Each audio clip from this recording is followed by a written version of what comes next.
into a market that isn't just, a beloved holiday destination. It's an economic phenomenon and a real cultural tug-of-war. We were talking about the Christkindelsmärik in Strasbourg, Alsace. A true giant. Yeah, this is one of the oldest Christmas markets in Europe, dating all the way back to 1570. And the scale today is it's massive. We're talking up to 3 million visitors a year. It is a powerhouse, and the impact is, it's difficult to overstate. And the name itself is beautiful.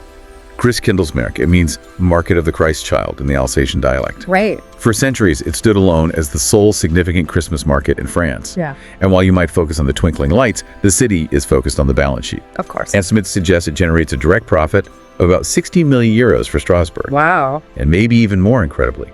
Local hotels gain 15 to 17% of their entire annual income just during the few weeks this market runs. When you hear numbers like that, a fifth of a hotel's yearly business condensed into a month, you realize this isn't just tradition. Not at all. It's critical infrastructure. And that makes our mission today really crucial. We're going deep into the sources to uncover the surprising religious origins of this market, which are distinctly Protestant. Which is a twist in itself. A huge twist. Then we'll trace its physical, kind of winding journey across the city's heart and dissect its modern transformation. It went from a quaint local custom to a fiercely managed, fiercely protected global brand. And that's forced the city to constantly grapple with questions of authenticity and, of course, security. Yeah. So let's start with that initial baffling Protestant twist. What's fascinating here is that the modern Christmas market tradition, we often associate it with Catholic customs, maybe Germanic folklore. Like Nuremberg or Frankfurt, yeah. Exactly. They set the standard. Yeah. Yet, Strasbourg's roots are founded on a rejection of Catholic practice. That's right. Before 1570, Strasbourg observed the Klausmärik. The St. Nicholas Market. The St. Nicholas Market, right. It was held just a few days before December 6th, St. Nicholas Day, and its whole purpose was for people to buy gifts and sweets. St. Nicholas was the traditional Catholic figure who brought gifts to children. But the stage for this conflict had been set decades earlier. Strasbourg adopted the Protestant Reformation way back in 1525. So by 1570, the new church had a firm grip. A very firm grip.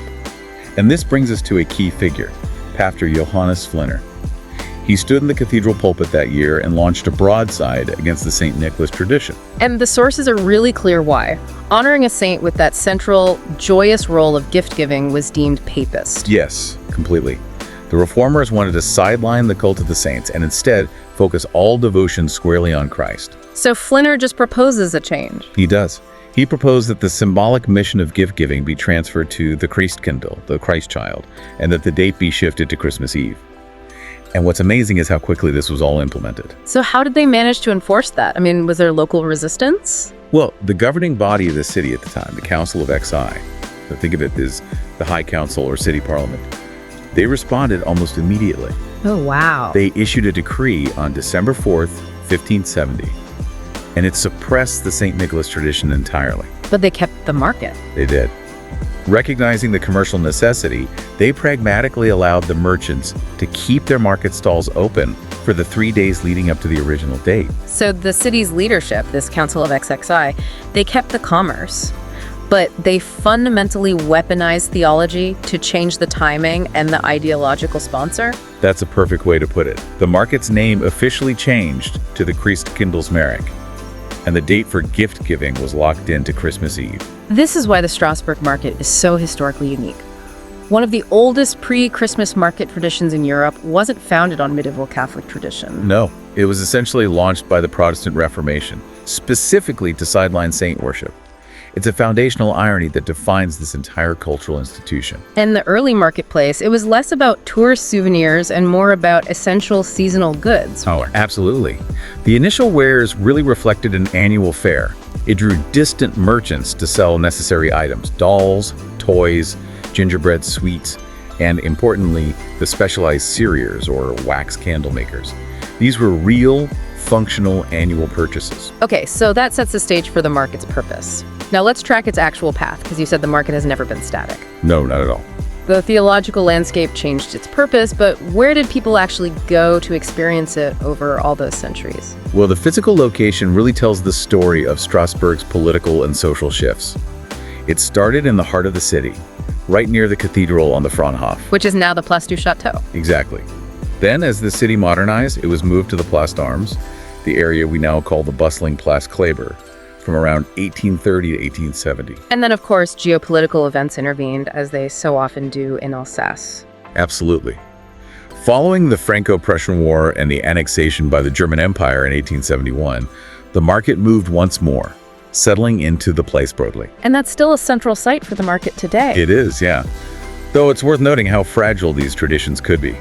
The sources confirm the market was suppressed entirely during the 4 long years of World War I. And Place Broglie is where it really established its mid-20th century identity.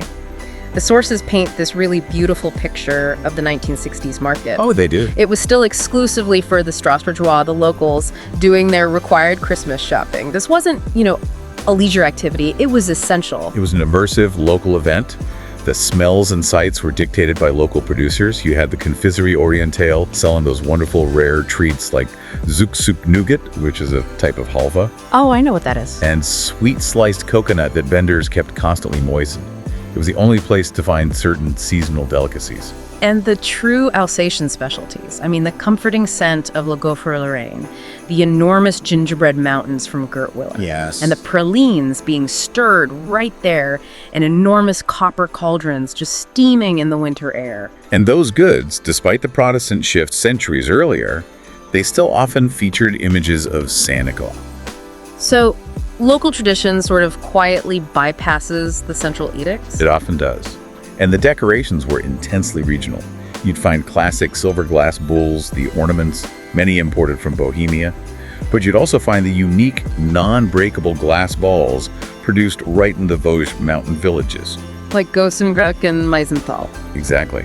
These were specific objects of cultural value. And the atmosphere was completed by unique characters, like the blind man who sold small packets of Sternerage, Suis de toi. magic candles. It was a tradition so tightly bound by local custom, right down to the centerpiece. Indeed. The market sold sapins, usually the less expensive spruce, not the high-end Vosges fir. And tradition was strict. The tree was only to be decorated on December 24th. This defined, local, and essential nature of the market is key to understanding the crisis it faced next. It is. That crisis, detailed in the sources, is where it gets really interesting. In the 1970s and 80s, the market entered what the French sources call a period of marasme, stagnation. The local charm just wasn't enough to compete. It wasn't just a slight downturn. The market was failing. Local Strasbourgeois found that well-stocked German stores across the Rhine and Ortenau were offering better selection and often lower prices. And this is a massive point. It connects right back to the beginning. The market was created in a religious attempt to regulate commerce. Right. And now, 400 years later, that very commerce was being destroyed by cheaper, more efficient cross-border competition, and local supermarkets started selling decorations, undercutting the specific market vendors. Exactly. The city was losing its identity to consumer convenience, and the situation got so bad, there's this great satirical sketch from Germaine Mueller's 1985 Cabaret. I think I read about this one. Yeah. 2 Parisians arrive in Strasbourg on Christmas Eve and find the city and the market completely deserted. Ah, The joke was that the tradition had become so isolated and localized that it literally shut down when the locals went home to celebrate. that image of a ghost town on Christmas Eve really highlights the urgency. So what was the catalyst for the rebirth? Well, the turning point came in 1987 with the successful opening of the Kaisersberg Market, which focused really heavily on cultural and spiritual authenticity. Strasbourg realized they couldn't just rely on history. They needed a brand. They needed a brand. And the city responded with a full strategic transformation in 1992, rebranding itself as Strasbourg, Capital de Noël. The capital is Christmas. Exactly. This moved the Christkindelsmärik from a simple fair into a massive, strategically marketed tourist experience designed for international consumption. The expansion was immediate and massive. The market just exploded, spreading across up to 11 sites. It encompassed major landmarks like Place Kléber and Place de la Cathédrale. And the number of merchants ballooned to 300. All of them operating out of these uniform, municipally imposed wooden chalets to maintain a curated, traditional look. This shift required a profound change in how the city saw itself. They realized they were now managing a major revenue stream, a golden goose, or in the original French, La poule aux œufs d'or. Right. So they instituted a municipal commission to aggressively police the adherence to Alsatian tradition. This is where that tension between preservation and maybe commercial tyranny emerges. They are actively curating history. In what way? Well, in 2010, the commission made headlines when they banned generic fairground items. So things like jewelry, mass-produced plush toys, churros, paninis. Wait, they banned churros? Banned them. They mandated that vendors instead focus on traditional Alsatian fare, like choucroute and tarte flambé. They're literally telling vendors what they can and cannot sell. All to ensure the brand remains authentic. Exactly. And that rigorously curated brand was then primed for global export to attract those high-spending foreign tourists. The label and concept were successfully exported to major cities like Tokyo and Moscow. And most visibly, the partnership for a Strasbourg model market in New York.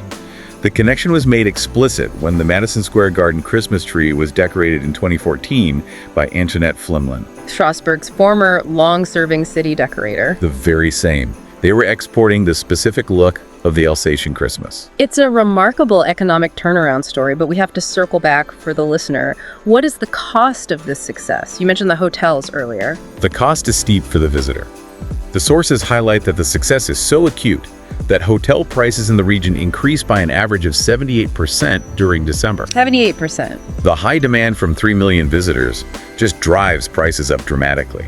It sometimes prices locals right out of the experience they once considered essential. That soaring cost for visitors brings us to the final unavoidable challenge this high-profile global brand faces: modern safety and security. Unfortunately, yes. The market's global profile and its location at the symbolic heart of Europe have repeatedly made it a high-value target. So these concerns have profoundly and visibly reshaped the modern visitor experience. Absolutely. And this started decades ago. Right, it wasn't just recently. No. The first major event that shaped the modern security posture was a planned al-Qaeda bomb attack at the foot of the cathedral, which authorities foiled back in December 2000. That forced the city to recognize the acute threat. It did. And then security measures only intensified following the horrific 2016 Berlin market attack. I remember that. By 2017, security was ramped up significantly. We're talking about an enormous logistical undertaking.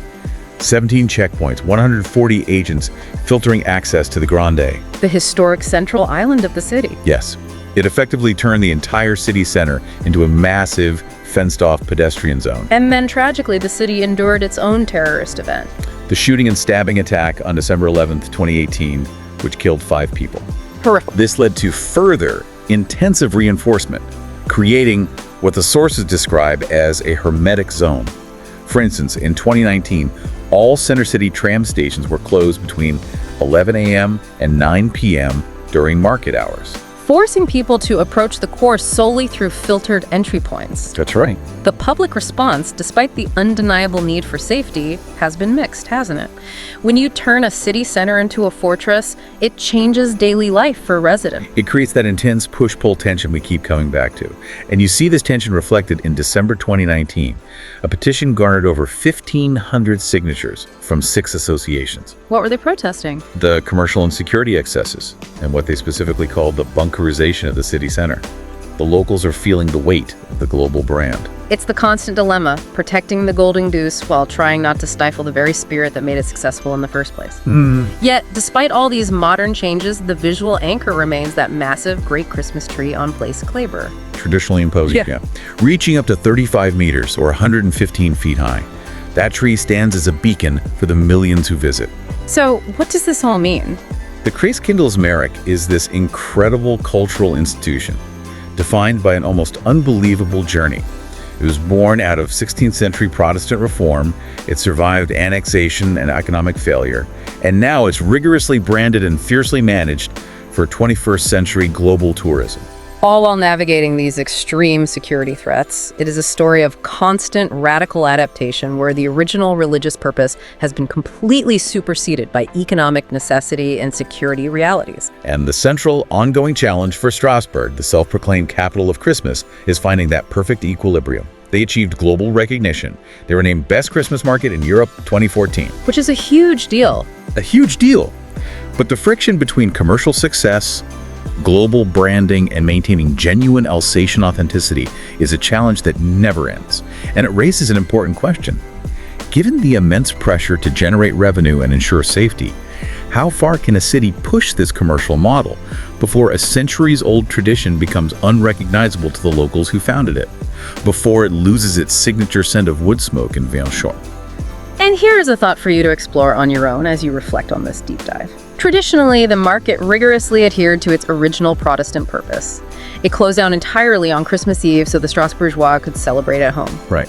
Now, to maximize tourist revenue, the market season is extended until December 31st. How does that extended post-holiday commerce change the local feeling and the cultural function of a tradition that was founded to focus specifically on that pre-Christmas devotional gift-giving moment?